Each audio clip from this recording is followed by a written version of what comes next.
Jen from Raincrest Farms Makery, and it is day 4 of my sourdough starter journey. And thank you for watching, and I'd love it if you would comment hello in the comments so I know who's watching, that I'm not alone. And also, we are creating this sourdough starter, and it needs a name. So if you have some suggestions what we can name this baby, I would love to hear it so we can give her a name.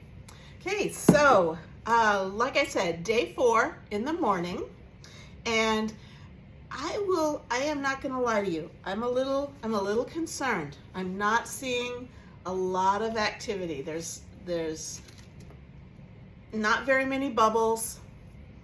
It's not changing smell. I think I'm just being a little impatient though, so I'm going to stay the course and trust the process. So we are going to do our morning routine with our sourdough starter. So I'll take off its little lid, and we're gonna start by discarding about half of that. Sorry, that was the cat. So we do that because this is quite a bit of starter, and in order to feed it, we almost need to feed it like an equal amount, and that's a lot of flour and a lot of water. So if we reduce this amount that we are working with, we can feed it less, so it's a little more cost efficient. So what we're going to do is we're going to pour off about half of this into my discard jar. I store this in the refrigerator, and discard does not necessarily mean throw it away. We're going to use this for some baking of some items that don't require rising like bread does, but you could also feed it to chickens, you could feed it to livestock, you could put it out on your compost pile. You don't have to just throw it away, but we are going to remove the excess. So I'm going to just pour about half of that off.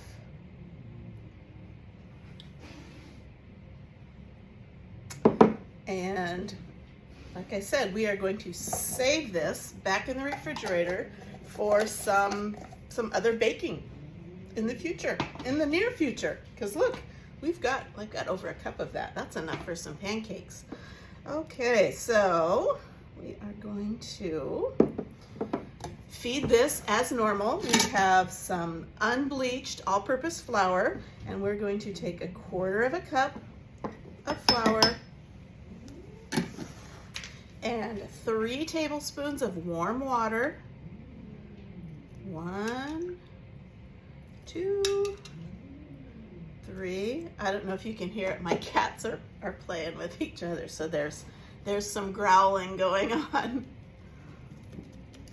So let's stir this up. Let's make sure we get that incorporated with the starter on the bottom.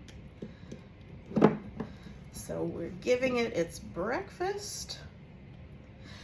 Somebody did leave a suggestion for a starter name. They said name it Mr. Bill, because my husband's name's Bill, and so sometimes I call him Mr. Bill. That might be a little confusing when I say, oh, we're giving Mr. Bill his breakfast, and we're stirring up Mr. Bill, and I can see Mr. Bill has some bubbles on top. Mr. Bill's starting to smell a little yeasty. That could be a little confusing. So we probably aren't going to go with Mr. Bill. So I've got that stirred up. I'm going to scrape down the sides. And you can see my jar is getting a little funky because there's dried bits on top. So I may, in the next day or two, change its jar. And that's all there is to the feeding. Put its little hat back on, and we're going to put it back in a warm, dry spot and hope we get some bubbles and some more action.